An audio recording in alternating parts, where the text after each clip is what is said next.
내가 진실로 속히 오리라. 마라나타. 반갑습니다. 워킹바이블 요한계시록 연구소 채널 온 것을 환영합니다. 워킹바이블 연구소장 송명돈 목사입니다. 구독, 좋아요, 알람 설정을 누르시면 새 영상을 쉽게 볼 수 있고 모두 무료입니다.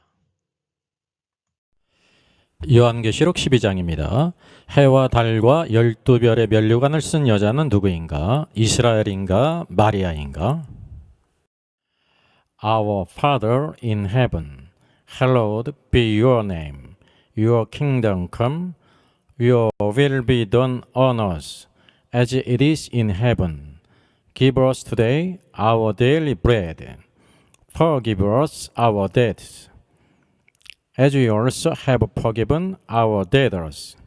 And lead us not into temptation, but deliver us from the evil one.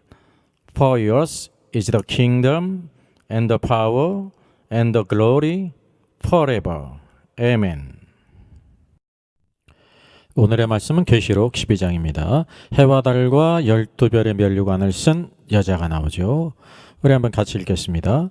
하늘에 큰 이적이 보이니 해를 옷 입은 한 여자가 있는데 그 발 아래에는 달이 있고 그 머리에는 12별의 관을 썼더라.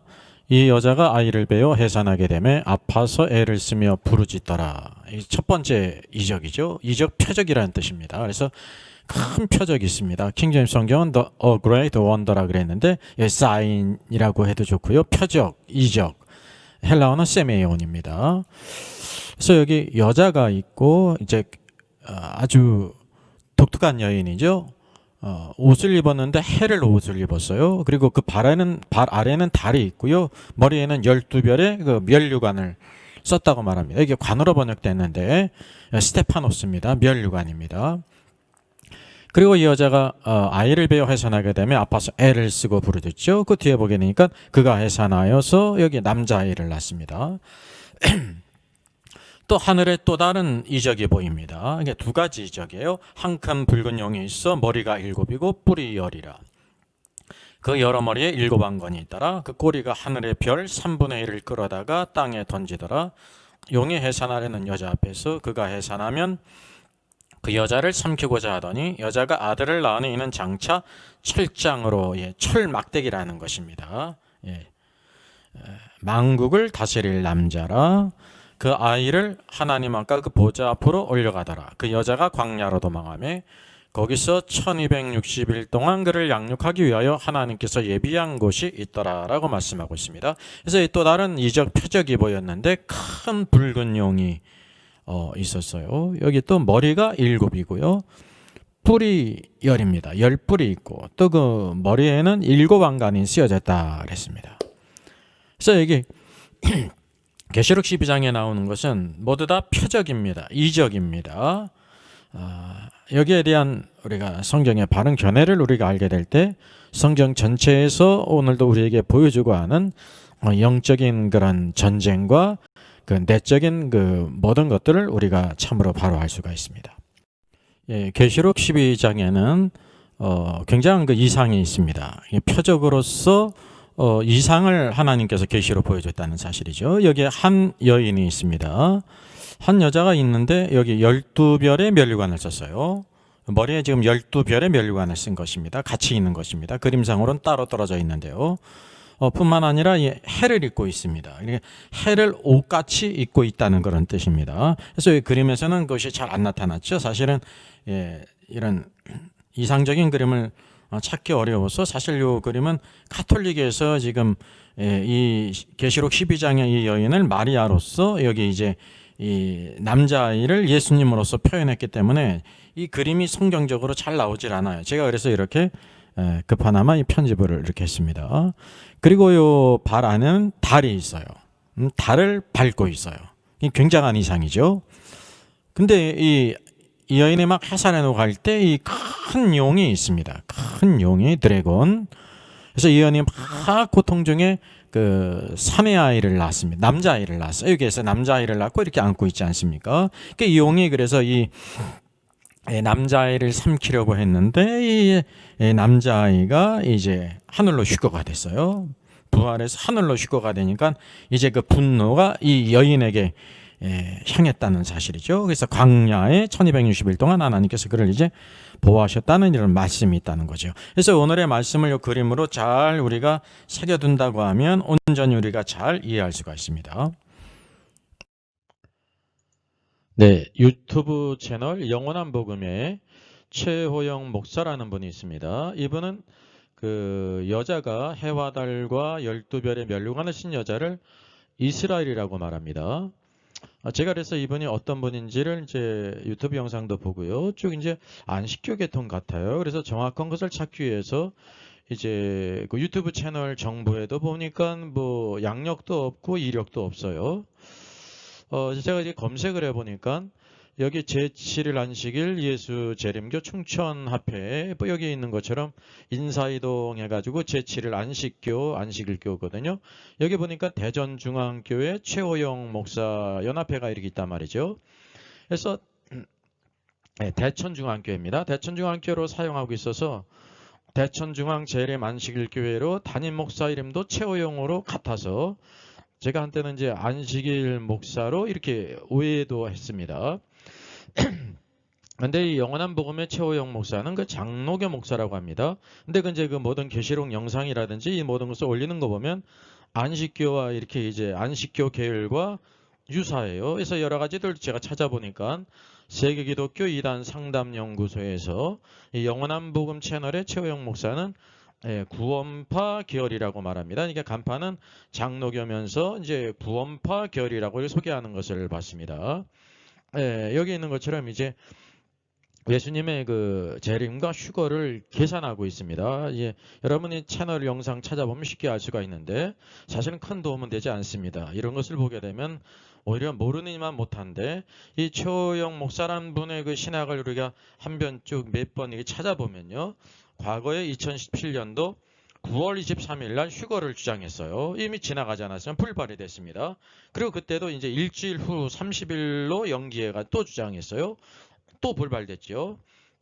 현재는 또 어떻게 하고 있냐면 2020년 휴거를 주장하고 2020년이 지금 지나갔잖아요. 21년이잖아요. 그리고 2027년에 예수님 재림을 주장합니다. 그러니까 쉽게 얘기를 하면 예수님 재림이 2027년이니까 휴거가 그 이제 7년 전인 2020년에 있다는 거죠. 이제 가운데 대환란을 7년으로 본다는 거죠. 이렇게 이 자체도 틀린 것일 뿐만이 아니라 재림과 휴거 날짜를 계산하는 그런 사상을 가졌다는 것이 시한부 종말론이죠. 이건 성경과는 전혀 맞지 않는 것입니다. 날짜를 계산하는 거요. 이미 이렇게 잘못된 것이 드러났을 뿐만 아니라 유튜브를 보게 되면 사실은 안식교 계통 이제 송계분 목사라든지 뭐 앤드류 강이라든지 많이 이렇게 영상이 올라오지 않은 도배를 하다시피 그 가운데 이제 영원한 복음도 그쪽 계열로 이제 이런 양성을 올리고 있습니다. 사실 오늘 해와 달과 별의 멸류관을 신 여자가 누구인가를 하게 될 때 여기 최호영 목사라는 분은 이제 여자는 이스라엘이다라고 말합니다. 이것도 이제 잘못됐을 뿐만이 아니라 그 근본이 바로 뭐냐면 그 안식교와 같이 이제 비슷한 그런 신학을 가지고 있어요. 여기 이단 상담연구소에서 제가 인용을 했는데 구원파 계열이라고 합니다. 이런 것들을 우리들이 매우 조심스럽게 또 잘 분별해서 봐야 된다고 하는 사실입니다. 그리고 우리가 계시록을 다루면서 이제 무천년설을 빼놓지 않을 수가 없습니다. 왜냐하면 오늘 우리 신학교든지 오늘도 신학자와 대부분의 목회자들이 다 무천년설을 가리키고 있거든요. 이거 참 심각한 일입니다. 그래서 이 문제를 성경 안에서 왜 무천년설이 틀린지를 잘 우리가 제시를 해서 바른 성경을 가르치는 것이 여러분 중요합니다. 열심히 하는 것이 중요한데요. 바른 것을 알고 열심히 하는 게 중요합니다. 그래서 무천년설은 바로 계시록 12장에 나오는 그 여인을 마리아라고 합니다. 그리고 사내 아이를 예수님이라고 말해요. 마리아가 예수님을 낳은 것이라고 이렇게 주장을 합니다. 이것은 이제 역사가 깊어요. 로마 카톨릭의 견해입니다. 여러분 놀랍지 않습니까? 로마 카톨릭의 이 견해를 취하고 있다는 사실이죠. 로마 카톨릭의 기초를 놓은 사람이 어거스틴입니다. 그래서 무천년설의 기초를 놨죠. 종교개혁자들이 그대로 그것을 답습했습니다. 왜냐하면 그 시대의 이슈가 아니었기 때문에 이것은 종교개혁자들의 책임으로 돌릴 수 없습니다. 그 시대의 이슈는 어떻게 구원을 받느냐, 무엇으로 구원받느냐, 행위가 아니라 믿음으로 구원받는다는 아주 중요한 기초적인 진리를 놓고 영적인 싸움을 벌인 것입니다. 그래서 이런 문제는 후대 우리들의 것인데 종교개혁자들의 그 탓으로 돌리면 절대 안 됩니다. 그리고 오늘날 무천년설을 가르치는 그 대표적인 여러 학자들, 여기 학자면서 신학자면서 이렇게 많은 책을 써서 이제 목회자들에게 영향을 주는 사람이 있잖아요. 저 그레고리 K 빌이 있습니다. 여기 NIGTC 요한계시록이 있는데 약 1000쪽에 이르는 2권이 있습니다. 저도 이 2권을 가지고 있는데요. 참 이게 무천이 열심히 썼는데 무천연설이기 때문에 여기에서 쓸만한 것이 아무것도 없습니다. 성경을 막 이렇게 막 풀어가지고 열심히 해석을 했는데 완전히 프레임이 틀린다는 거죠. 여기 샘물결 플러스에서 이렇게 책이 나왔습니다. 그래서 샘물결 플러스는 이런 무천연설적인 관점의 책을 열심히 내기 때문에 결과적으로 보게 되면 제 개인적인 견해로는요 큰 유익이 없습니다. 여러분 그것을 참고하시면 되겠습니다. 이게 출판사별로 그 성량이 있어요. 성량이. 그래서 여기 샘물결 플러스는 이 무천연설적인 책들을 이렇게 많이 출판하고 있어요. 또 무천연설적인 주장을 하는 사람이 그랜트 오즈번입니다. 트리니티 신학교 신학교수죠.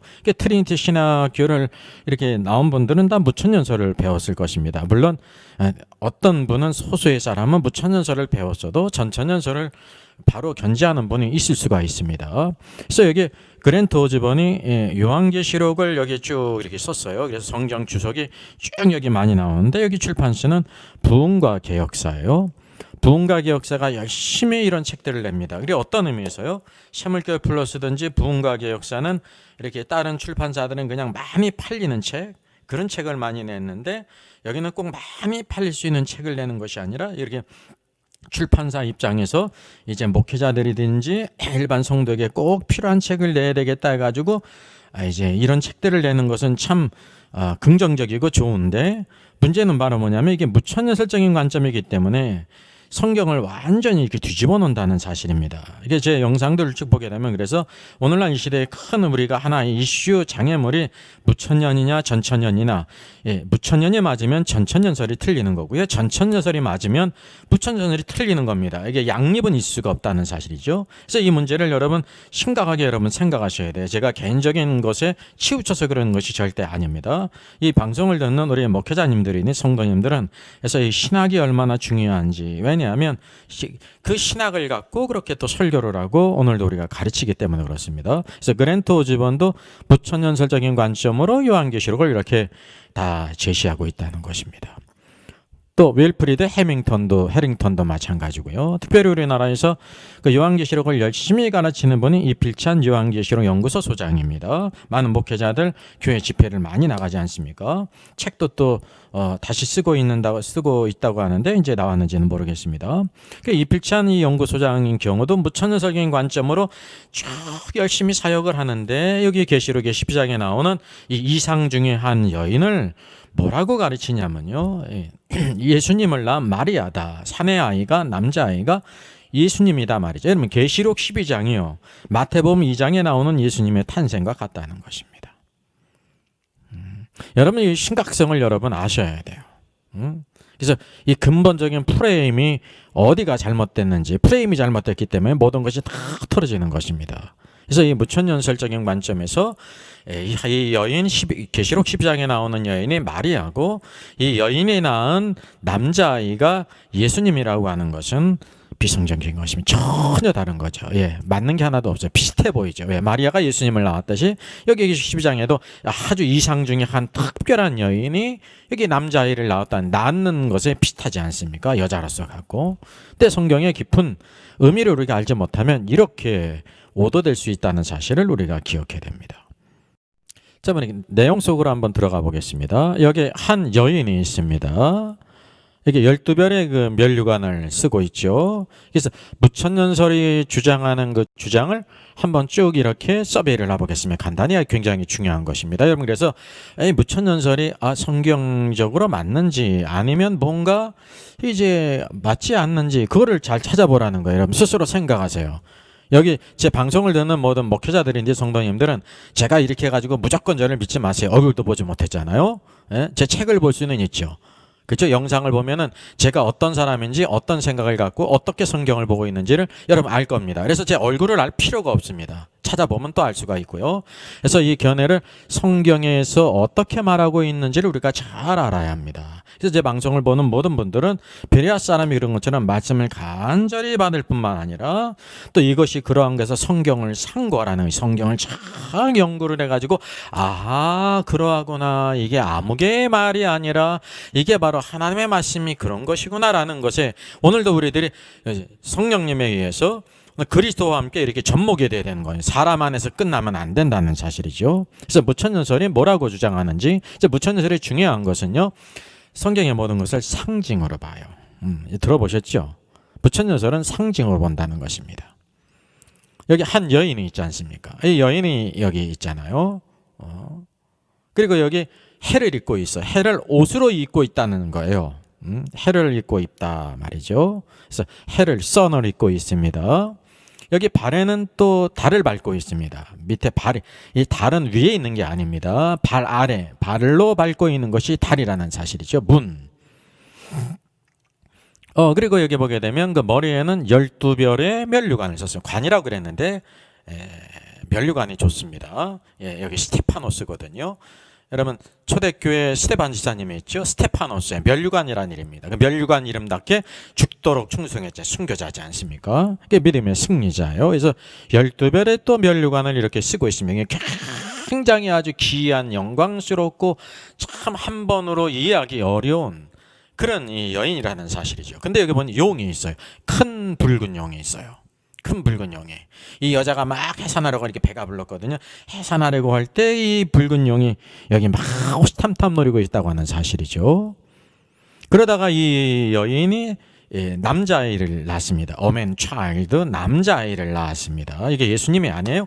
남자아이를 낳았는데 남자아이를 낳으니까 이 남자아이가 살아서 이게 하늘로 올라갔습니다. 이게 휴거가 됐습니다. 그러니까 용이 막 붕괴를 했다는 것입니다. 이 사내 아이를, 남자아이를 삼키려고 했는데 낳아서 이제 부활해서 이게 휴거됐기 때문에 성천이라고 말하는데, 성천은 예수님에 대한 것만 그렇습니다. 하늘에서 내려온 분만이 올라갈 때 성천이라고 하는 것입니다. 그래서 여기 휴거가 됐다는 거죠. 그래서 이게 분해가지고 이 여자를 막 핍박하지 않습니까?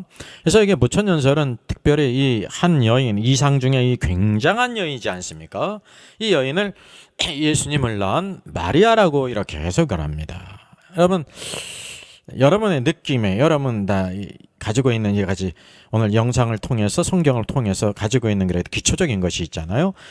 이 여인이 마리아라고 생각됩니까? 무천년설은 마리아라고 하는 거예요. 1500년 전부터, 어거스틴 때부터 로마 카톨릭과 종교개혁자들과 이 시대에 또 잠시 전천년설이 80년대, 90년대는 그래도 우리나라에도 많이 있었고, 신학자들도 있었고, 박윤선 박사님이든지 박형영 박사님이든지 박아론 박사님 이런 또 있단 말이죠. 장신대에도 또 이렇게 전천년설을 가르치는 분이 있었는데, 그 이후에 2000년대로부터 이렇게 쭉 유학원 분들은 다 영국이든지 미국이든지 다 그냥 무천년설을 배워왔어요. 무천년설을 다 가르치고 있다는 사실이죠. 그게 모두 다 동일하게 대부분의 신학교에서, 대부분의 교회에서 이 계시록 12장에 나오는 이 여자는 마리아다라고 가르치는 거예요. 그러니까 시점이 뭐가 같냐면 마태복음 1장 끝과 같다는 거죠.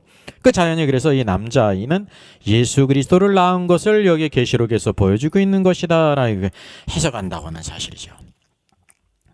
그리고 또 여기 보게 되면 그레고리 비일이든지 여기 무천년설은 바로 그럼 12별의 그 면류관은 바로 뭐냐? 12별이 있잖아요. 그 12별이 쫙 들어맞는 게 뭐냐면 구약에 12지파가 있지 않습니까? 그러니까 이 12별은 12지파다 그렇게 또 해석을 합니다. 그럼 12별이 12지파라고 하면 그러면 신약의 교회는 왜 빠집니까? 12별이 신약의 교회도 될 수 있잖아요. 12제자도 될 수가 있잖아요. 사도도. 근데 12지파라고 또 이렇게 얘기를 해요. 벌써 이것이 기준이 없다는 거예요. 원칙, 닥트린이 없다는 사실이죠. 그냥 이렇게 들어맞는 대로 이렇게 대충 이렇게 했다는 겁니다. 죄송합니다. 대충 하지 않았지만 제가 볼 때 그렇다는 것입니다. 성경을 깊이 퀴스트하지 않으면 그런 정도로 끝난다는 것입니다. 여기서 해를 입고 있어요. 그래서 구체적으로 해를 입고 있는 것은 또 뭐라고 말을 하지 않아요. 제가 그레고리 비일의 그 계시록을 봤더니 여기 달도 구체적으로 뭐라고 말하고 있지 않고 뭐라고 얘기를 하면 이 빛나지 않느냐, 해를 입고 있으니까 빛나고 달도 빛나잖아요. 그래서 이런 빛남은, 해와 달과 빛남은 천상적인 정체를 가지고 있는 것이다. 그러니까 본질이 하늘에 있는 것이고 그것이 순결한 것을 의미한다. 그래가지고 뭉뚱그려서 이렇게 해석을 했더라고요. 그러니까 여기 12별을 12지파라고 했기 때문에 그런 면류관은 관은 또 따로 말아야 되지 않습니까? 이게 따로 말하는 게 또 이게 좀 이상한 것입니다. 왜? 12별 면류관이라는 것은 하나로 이렇게 묶어져 있다는 것입니다. 따로 있는 게 아닙니다. 12별이 이렇게 꽂아져 있는 면류관이라는 거예요. 여기 그림상으로도 이게 잘못 나온 것입니다. 이 가톨릭의 그림이기 때문에 그렇습니다. 여기 면류관이 따로 있고 별이 따로 이렇게 빛나는 것이 아니라 면류관이 있는데 그것이 12별로 이렇게 구성되어 있다는 것을 말하는 것입니다. 그래서 이 관 스테파노스를 뭐라고 부처연설을 말하냐면 이거는 하나님께서 주시는 상이다. 왜냐하면 면류관은 상이잖아요. 그래서 이렇게 따로따로 이렇게 했다는 사실이죠. 그리고 용은 또 뭐라고 했느냐 제가 쭉 보니까요. 용은 이제 과거 이스라엘 백성들을 그 핍박했던 애굽 있잖아요. 바로 하나님께서 이제 그 홍해에서 그 바로의 모든 군대들을 다 이렇게 심판하셨는데 이 용은 출애굽기 때는 애굽이었고 그리고 예수님 때 로마 시대에 있었잖아요. 로마 시대다. 이게 로마 시대에는 이 용이 로마다 이렇게 또 해석을 했습니다. 여러분이 무천연설적인 해석이 어떻다고 생각이 되어집니까? 상징이라고 하면 어떻게 돼야 돼요? 여러분 상징이라는 것은 구체적으로 표현될 수 없기 때문에 상징으로 하는 것입니다. 여기 보게 되면 서로 이게 원칙의 이 무천연설 주장 안에서의 원칙도 없이 막 들쭉날쭉 그냥 되는 대로 막 이렇게 넣었습니다. 제가 그 전에 조카들하고 이제 조각 맞추기가 있지 않습니까? 그거를 해본 경험이 있어요. 옆에서 시간도 많이 걸려요. 다 그게 그거 같아요. 그래서 나중에 결국은 다 거의 다 이제 한 7, 8개 남겨놓고 다 했는데 제가 이렇게 맞춘다고 몇 개 맞췄는데요. 맞히는 것 같은데 아니라는 거예요. 그러면 거의 맞는데 안 맞는 게 있습니다. 그게 맞더라고요. 왜 다른 게 맞지를 않아요. 그래서 이 조각 맞히는 것도 참 쉽지가 않습니다. 그래서 우리가 딱 보게 되면 그것이 비슷하게 들어맞을지라도 그게 아니라는 것을 벌써 몇 번 한 사람들은 다 안다는 사실입니다. 어린애들도 다 알아요.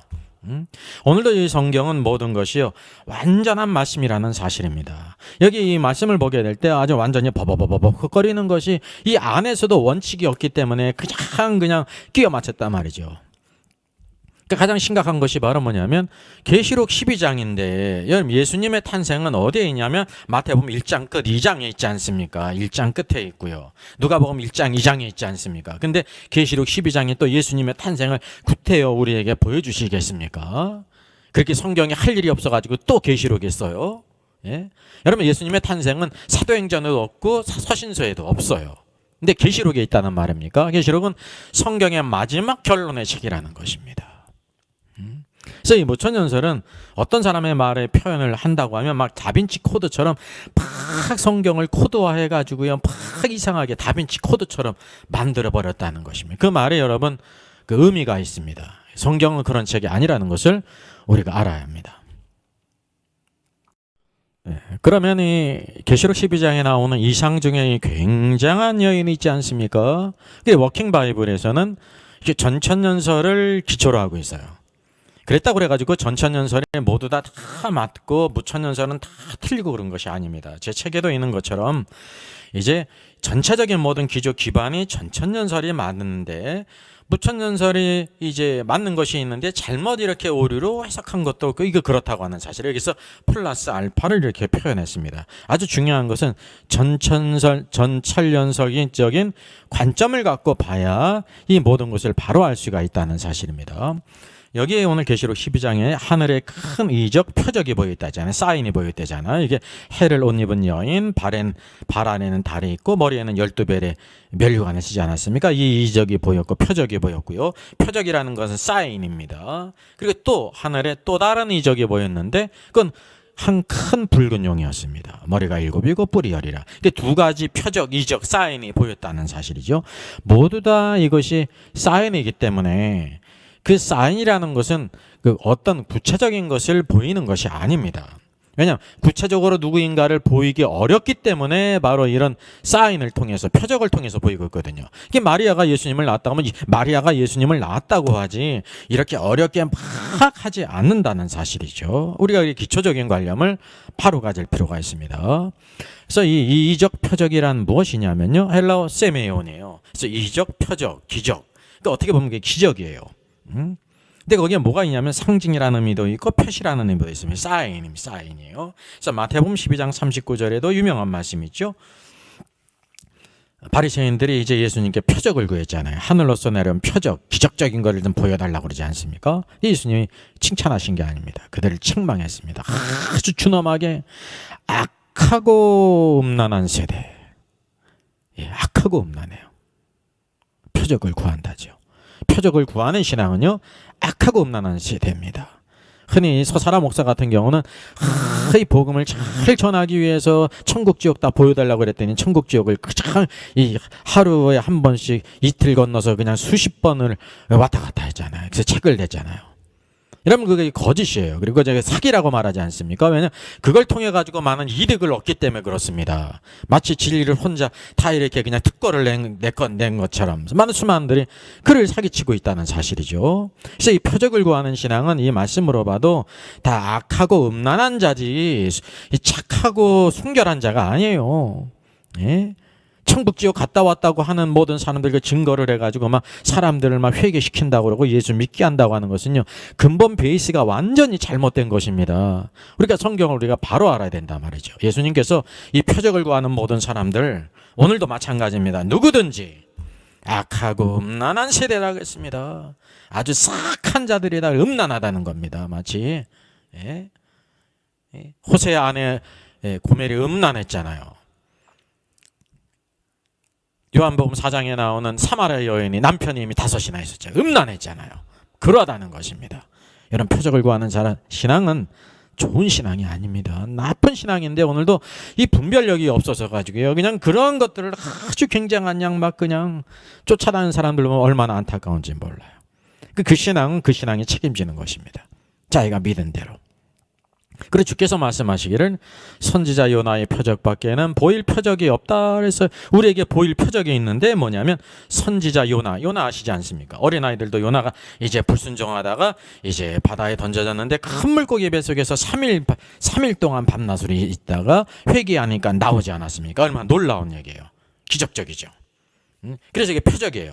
이게 기적이라고 말하고 있지 않고 표적이라고 말해요. 그 일이 실제로 있었는데 단지 그 일을 보여주는 게 아니라 사인이라는 것입니다. 사인은 바로 뭐냐면 누구를 이렇게 보인다는 사실입니다. 흔히 여기는 프로야구를 보게 되면요, 프로야구 여러분 아시지 않습니까? 저도 일평생 제가 64년 동안 한 번 운동장에 간 게 딱 한 번입니다. 잠실에 있는 야구장, 지금 한 5년 7년 됐나요? 우리 중고등부 학생 데리고 교사들과 함께 한번 간 적이 있습니다. 예. 거기 보게 되면 이 투수가 공을 던지게 될 때 누구를 보냐면요, 포수의 그 손가락을 봐요. 사인을 보내지 않습니까? 그 사인이 표시입니다. 어떻게 던지라고 하는, 볼을 던지라고 하는, 아웃으로 던지라고 하는, 뭐 컵으로 던지라고, 직구를 던지라고 하는 그런 표시가 있단 말이죠. 만약에 그걸 타자가 훔쳐본다고 하면 그 실격이 되지 않습니까? 그게 사인이라는 것입니다. 사인, 약속된 사인이라는 것을 알아야 됩니다. 그래서 누구에 대한 사인이냐면 선지자 요나의 표적밖에는 보일 표적이었는데, 선지자 요나가 밤낮 사흘 동안 물고기 뱃속에 있었던 것처럼 인자도 그랬어요. 그런 것처럼 인자도 밤낮 사흘 동안 땅속에 있으리라 그랬어요. 예수님이 십자가에 죽으신 다음에 어디 가셨냐면 땅속 깊은 심장부에 가셨다는 거죠. 그게 음부예요.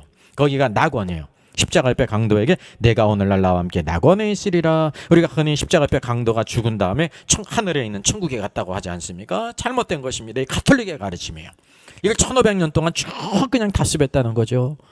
참 인내심도 좋아요. 오늘날까지 그걸 답습하고 있어요. 예수님 십자가에 죽으시고 땅속 깊은 곳에 가셨단 말이에요. 땅속 심장부에. 그럼 누구도 그곳에 갔습니다. 십자가 옆에 강도도 갔죠. 모든 구원받은 성도들이 다 그곳으로 가는 낙원은 바로 땅속 깊은 데에 있는 것입니다. 왜 아브라함의 품에 나사로가 안기지 않습니까? 그게 땅속입니다. 저 멀리는 큰 시면밖에 나사로가 음부의 불꽃 가운데, 그게 지옥이죠. 막 고통을 당하고 있지 않습니까? 그래서 선지자 요나의 표적밖에는 보일 표적이 없다고 한 것은 선지자 요나가 물고기 뱃속에서 사흘 동안 있었다가 나온 것이 사실인데, 기적적인 일인데, 거기 플러스 알파가 누구에 대한 사인이냐 하면 예수 그리스도께서 십자가에 죽으셨다가 땅속에 사흘 동안 있다가 다시 부활할 것에 대한 사인, 표적이었다는 것입니다. 이게 얼마나 놀라운 일입니까? 그래서 참된 표적은 예수님의 죽으심과 십자가에 죽으시고 장사되시고 부활하신 것이 참된 표적이에요. 그래서 이 신약 시대에는 그것을 통해서 구원받는 거지, 지옥 간증자들이, 천국 간증자들이 간증을 해서 구원받을 수가 없다는 것입니다. 악하고 음란한 자들이라는 사실이죠. 하나님의 법대로 하지 않는 모든 자들은 다 준엄한 심판이 있습니다. 예? 귀신도 내어쫓고 능력도 행하고 수많은 그냥 굉장한 일들을 행하지 않았습니까? 주님께 뭐라고 말씀하세요? 예? 바꿔도 나를 떠나가라. 예? 나를 떠나가라. 주님을 떠나가서 어디로 가겠습니까? 수많은 사람들이 그것을 지옥에 떨어졌다고 말은 지옥이 아니죠. 하나님의 뜻을 행하지 않았다는 사실입니다. 하나님의 뜻을 행하는 것이 중요하죠. 그래서 이 표적이라고 하는 것은 이 간단히 이렇게 참 명시하기 어려울 때 그것을 표현하는 방법이라는 거예요. 그래서 여기에 나오는 모든 것들이 크게 여자에 대한 표적이 있고 또 큰 붉은 용에 대한 속한 것이 표적이 있는데, 모두 다 이것이 표시, 사인이라는 것입니다. 특정한 것을 이렇게 나타날 수 없다는 거예요. 예, 우리가 아까 본 대로 여기에 한 여인이 있고 무천년설에도 주장하죠. 여인이 있고 해를 옷 입고 있었죠. 그리고 발에는 달을 밟고 있어요. 그리고 위에는 12별의 그 면류관을 쓰고 있지 않습니까? 그러니까 무천년설이 이렇게 주장해요. 여자는 마리아고 남자아이를 낳았는데 예수 그리스도고, 12별은 구약의 12지파고, 또 면류관은 따로 그 상을 받은 것이라고 말하고, 해와 달을 따로 말하지 않아요. 그냥 뭉뚱그려서 다 빛을 내는 것이니까, 이렇게 해처럼 달처럼 빛을 내는 거는 천상적인 정체다. 이게 하늘의 본질을 이렇게 받아서 한 거다. 그렇게 말하면서 또 순결하기 때문에 그렇다 말하고, 여기 큰 붉은 용이 있는데 이것은 또 뭐라고 얘기하냐면 구약 때는 애굽이고, 이스라엘 백성들을 노예 생활하게 했던 애굽이 있지 않습니까? 바로가 있지 않습니까? 그걸 애굽이 바로고, 바로 예수님 당시의 초대교회는 로마다. 이렇게 말하고 있다는 거죠. 제가 이렇게 색깔로 표시하지 않았습니까? 여기 여자와 남자애는 마리아다, 예수 그리스도라 구체적인 사람으로 딱 이렇게 지어왔는데, 또 다른 건 어떻게 됐어요? 여기는 12지파라고 또 말하고, 또 여기 관은 또 상이라고 말하고, 면류관은 상이라고 말하고, 해와 달은 또 이렇게 뭉뚱그려가지고 빛남이다, 천상적인 정체다 말이죠. 꿈보다 해몽이라고 그러잖아요. 바로가 꿈을 꿨는데 그 꿈을 말해주질 않아요. 생각이 나지 않기 때문에. 그래서 애굽의 모든 술사들은 꿈을 말해달라고 말하지 않습니까? 이때까지 뭐 했다는 것입니까? 이게 느부갓네살 왕의 경우도 그렇고, 다 그냥 꿈을 말하면 그냥 대충 때려 맞춰가지고 좋게 다 얘기할 수가 있습니다. 그래서 꿈보다 해몽이라는 말이 나온 겁니다. 근데 그 꿈이 하나님으로부터 왔는데, 결국 누가 그것을 해석하냐면 요셉이 해석을 해요. 하나님께서 그 모든 것을 다 알려주셨다는 거예요. 예, 다니엘이 느부갓네살 왕의 그 꿈을 해석한단 말이죠. 오늘도 우리가 이걸 분명히 알아야 돼. 하나의 그 원칙이 있는데 벌써 원칙에서 이렇게 쭉 내적으로도 막 벗어나지 않습니까? 이 용은 또 이게 뭐라고 그러냐면, 용은 애굽이고 또 로마다, 이렇게 말하지 않습니까? 그러니까 대충 이렇게 때려 맞췄다는 것입니다. 꿈보다 해몽이라고. 이게 죄송한 표현인데 이게 맞는 표현입니다. 그래서 우리가 바른 성경의 닥트린을 알게 될 때, 아하, 이것이 그래서 잘못됐구나라는 걸 우리가 알게 된다는 거죠. 여러분, 이것을 한번 잘 스스로 생각해 보시기 바랍니다. 너무 많이 기대지 말고 스스로 이렇게 좀 공부하는 것이 필요합니다. 시간을 내서 연구하고 이렇게 하는 것이 여러분 필요합니다. 그런 사람만이 바른 진리를 알 수가 있습니다. 그리고 여러분이 믿은 대로요. 제가 이렇게 다 열심히 한다고 해서 모두 다 믿지 않잖아요. 그냥 자기가 믿는 대로 되는 거예요. 그래서 하나님이 주신 말씀을 여러분 잘 깨달아서 여러분의 인생에 달렸고 오늘도 장래가 달려있다는 것을 꼭 기억하셔야 합니다. 예, 계시록의 12장에 나오는 한 여자가 남자아이를 낳았는데, 무천년설은 이거를 마리아가 예수님의 탄생이라고 말합니다. 여러분, 이거 시간표상에서 쭉 우리가 이것을 보게 될 때 어떤 그 큰 그림을 봐야 되는 것입니다. 이게 구약은 바로 예수 그리스도께서 오실 것을 예언하지 않았습니까? 그분이 구속의 역사를 이루어야 되잖아요. 예수님께서 이 땅에 오셨고 또 어떻게 됐어요? 예? 십자가 달려 죽으시고 장사되고 부활하시고 승천하시지 않았습니까? 그리고 오늘날 현재가 있다는 거죠. 그래서 이 복음을 전하지 않습니까? 딴 것까지 전해요. 그러니까 마지막 시대가 대환란이에요. 적그리스도가 역사하고 거짓 선자가 있고, 거짓 선자가 바로 적그리스도를 위해서 우상을 만들라고 하면서 짐승의 표 666을 찢지 않습니까? 그러니까 주님의 재림 전에 있을 일이 대환란의 일입니다. 주님의 재림이 있고요. 그 중요한 사실은 바로 뭐냐면 대환란 전에 첫 열매의 휴거가 있습니다. 계시록 14장에 14만 4천이 바로 어린 양 앞에 시온산에 서 있잖아요. 이게 하늘의 시온산에 서 있기 때문에 그들이 휴거를 당했단 말이죠. 그래서 대환란 전에 있다는 것을 우리가 알게 됩니다. 그 대환란 가운데 수많은 순교자가 나오지 않습니까? 순교자가 나온 것은 믿음으로 승리한 것입니다. 그래서 계시록 15장을 보게 되면 불이 섞인 유리 바닷가에서 이제 모세의 노래와 어린 양을 노래를 부르는 사람들이 있습니다. 이들이 바로 순교를 당한 이후에 부활하고 휴거당했다는 것을 여기에 보여주고 있습니다. 순교자들의 휴거가 있습니다. 그리고 주님께서 재림하시기 전에 모든 살아있는 성도들의 공중 휴거가 있죠. 이들은 공중으로 가는 겁니다. 그래서 앞에 나오는 계시록 14장과 계시록 15장에 나오는 순교자와 이제 이런 하늘로 올라가는 것과는 차원이 다르는 것을 여러분 기억하셔야 돼요. 그 중요한 것은 오늘 계시록 12장, 오늘도 여자가 낳은 남자아이가 무엇이라고 얘기해요? 예수님이 십자가에 죽으시기 전에 먼저 탄생하셨잖아요. 바로 예수님의 탄생이라고 말한다는 거예요. 계시록의 12장이요. 무엇과 같으냐면 마태복음 2장과 1장과 같다는 거예요. 예수님의 탄생에 대한 기록과 같다는 것을 말한다는 것입니다. 이것이 여러분 어떻게 보입니까? 자연스럽게 보입니까? 이게 아주 모순적으로 보입니까? 이게 모순적으로 보여야 되는 거예요.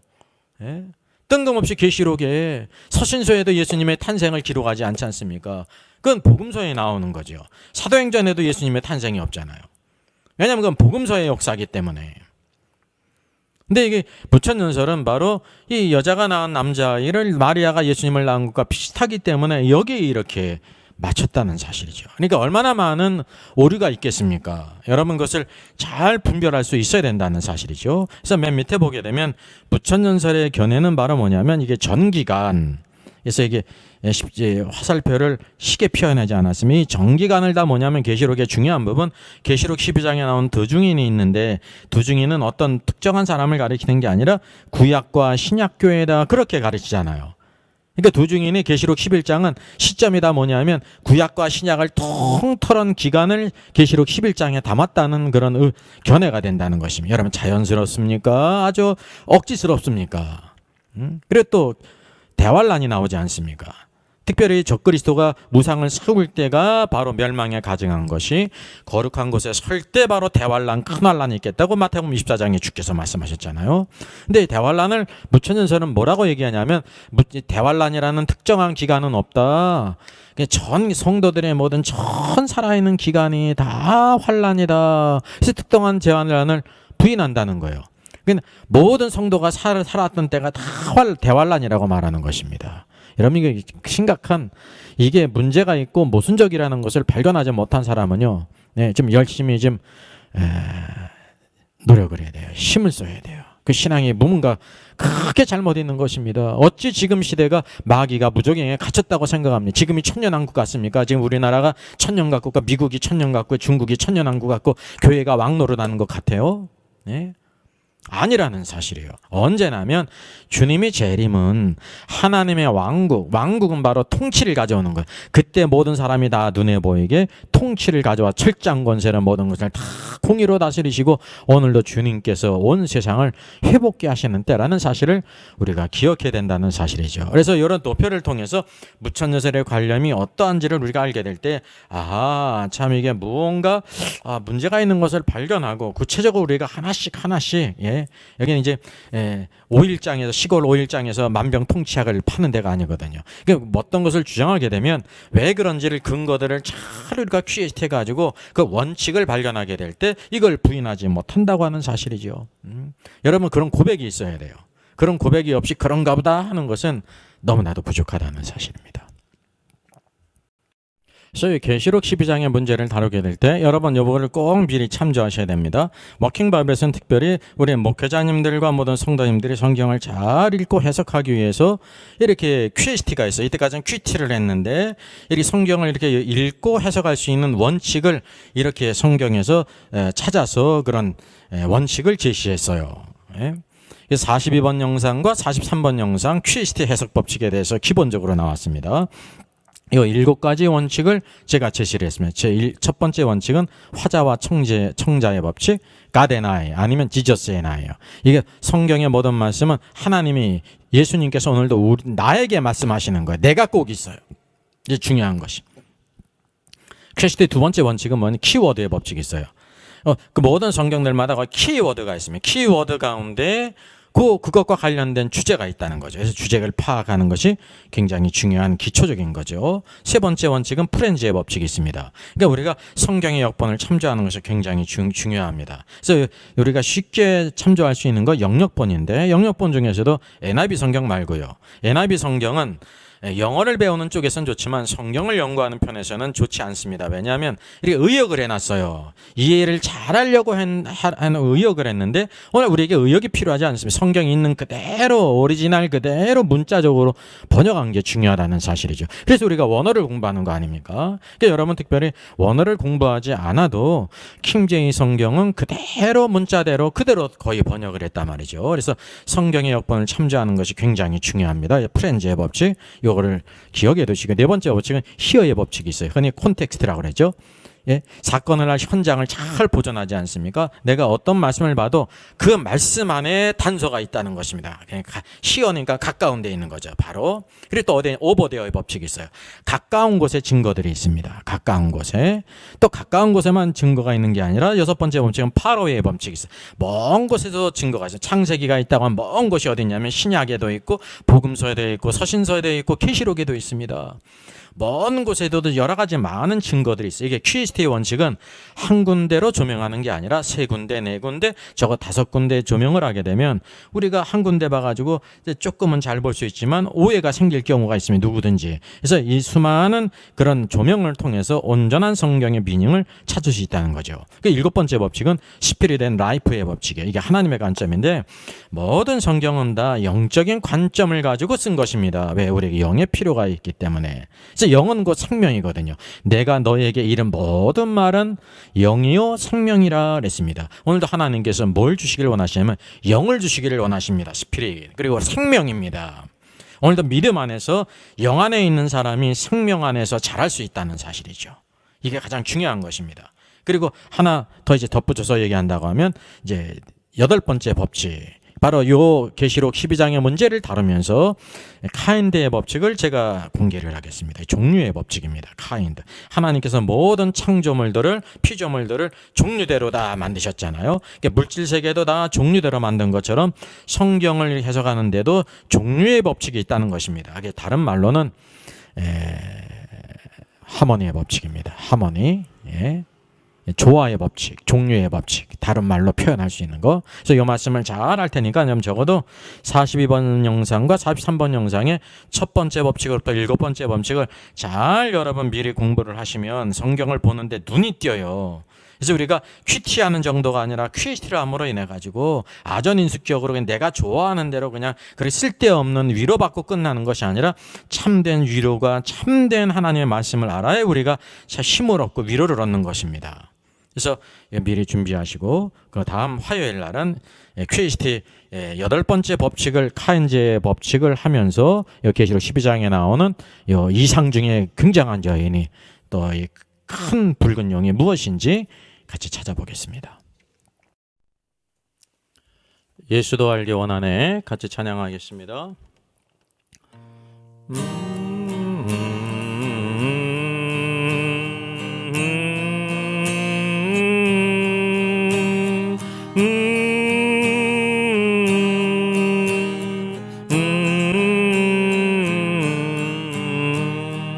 예수도 알기 원하네. 크고도 넓은 은혜와 대속해 주신 사랑을 간절히 알기 원하네.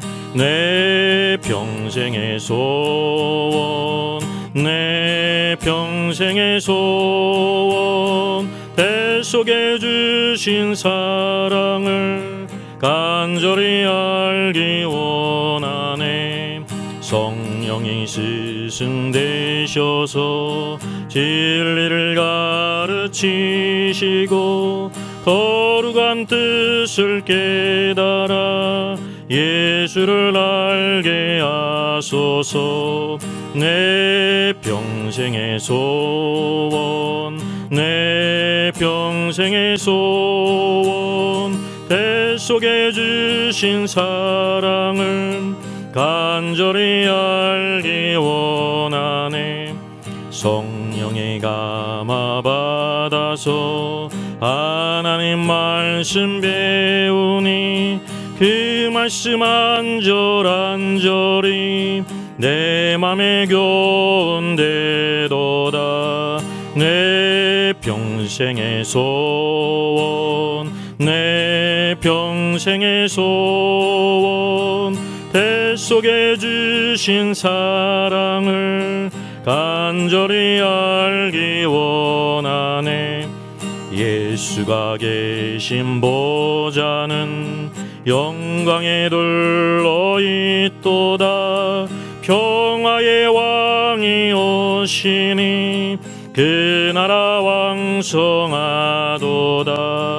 내 평생의 소원, 내 평생의 소원, 대 속에 주신 사랑을 간절히 알기 원하네.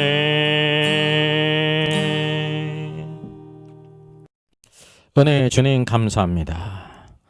그리스도 안에서 오늘도 늘 주의 은혜를 힘있게 하여 주시고 소망을 갖게 하여 주시고 우리에게 힘주시오. 오늘도 늘 말씀하시는 주님, 오늘도 하나님의 주신 귀한 말씀을 늘 우리가 추구하고 오늘도 읽고 묵상하고 연구하며 오늘도 우리가 천국의 침노하는 자로 살아가기를 원합니다. 성령께서 일깨워 주셔서 항상 오늘도 영광의 주님 바라보게 하시고 또 진리의 말씀을 잘 분별해서 우리가 바른 신앙을 갖고 주를 섬기는 저들 되게 해주시기를 원합니다. 오늘도 우리에게 열심히 필요합니다.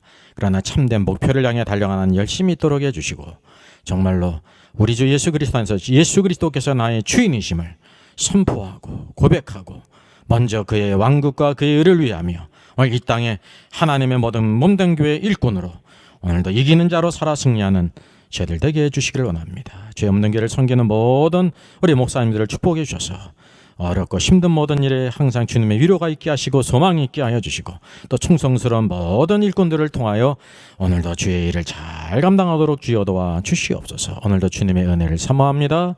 주여 오늘 하루 동행케 해주시고 주님에 대한 놀라운 간증과 찬송과 감사가 넘치게 하여 주시옵소서. 감사합니다. 주 예수 그리스도의 이름으로 기도하옵나이다. 아멘. 저의 저서를 소개해드리겠습니다. 때를 알라 주님 오신다. 계시록과 다니엘서의 전반적인 조망이지만 매우 중요한 책입니다. 저 사람 천국 갈 수 있을까? 구원과 천국의 내용을 심도 있게 다루셔요. 이런 종류의 책이 없습니다. 셋째는 구원 탈락인가 거짓신자인가? 종교개혁 500주년을 기념하면서 칭의론 구원론 또 심판론 모든 중요한 주제를 다 망라한 책입니다. 이것을 읽는 사람들이 아마 큰 도움을 받을 것 같습니다. 워킹 바이블 연구소는 목회자님들과 성도님들의 필요를 공급하고 세워갑니다. 구독, 좋아요를 누르시면 새 영상을 쉽게 시청할 수 있고 모든 무료임을 알려드립니다. 감사합니다.